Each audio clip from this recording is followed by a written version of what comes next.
আবাস যোজনা সার্ভেকে কেন্দ্র করে বিক্ষোভ পূর্ব মেদিনীপুরের এগরায়। আবাস যোজনার চূড়ান্ত তালিকা প্রকাশ হয়েছে আগেই। তারপর পঞ্চায়েত অফিসে পুনরায় সার্ভে করতে গেলে বিডিও অফিসের কর্মী নন্দগোপাল সরকারকে ঘিরে বিক্ষোভ দেখান স্থানীয়রা। এগরা 1 নম্বর ব্লকের বরিদা গ্রাম পঞ্চায়েতে দীর্ঘদিন ধরে আবাস যোজনার উপভোক্তা নির্বাচনের পর্যবেক্ষক ও যাচাই পর্ব চলছিল। এর মাঝে ফের নতুন করে সার্ভের নির্দেশ আসে।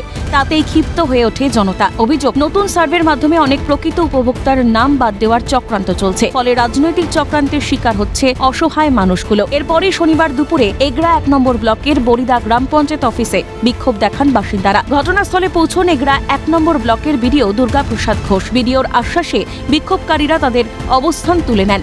আরে 9 বার ইনকোয়ারি হয়েছে, বলছে কি আবার ইনকোয়ারি হবে। তাহলে আমরা কি করব?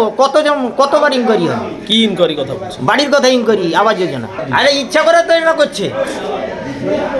নাম বাদ হওয়ার ভয় আছে কি? হ্যাঁ। আপনার নাম কি? চন্দন কুমার প্রধান। দাবি হচ্ছে 50% কেন? আমাদের বরিদা গ্রাম পঞ্চায়েতে 1300 মতো নাম আছে, সবটাই কেটে দিক।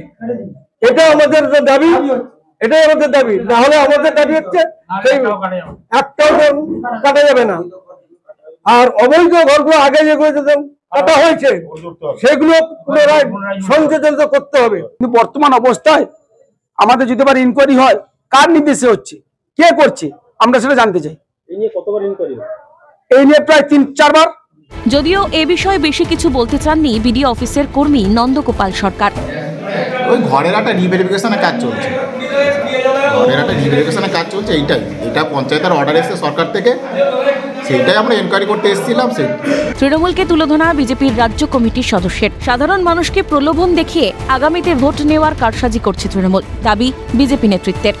পশ্চিমবঙ্গের শাসক দল মানুষকে ভাওতা দেওয়া, বিভিন্নভাবে প্রলোভনের মাধ্যমে আগামী দিনে ভোট নেওয়ার কারসাজি করছে।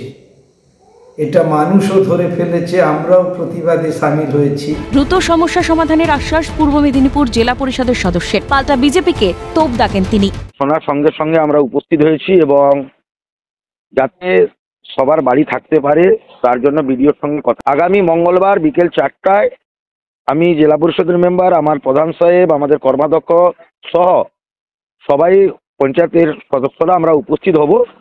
এই ব্যাপারটা আমরা না জানলে তো বলতে পারবো না।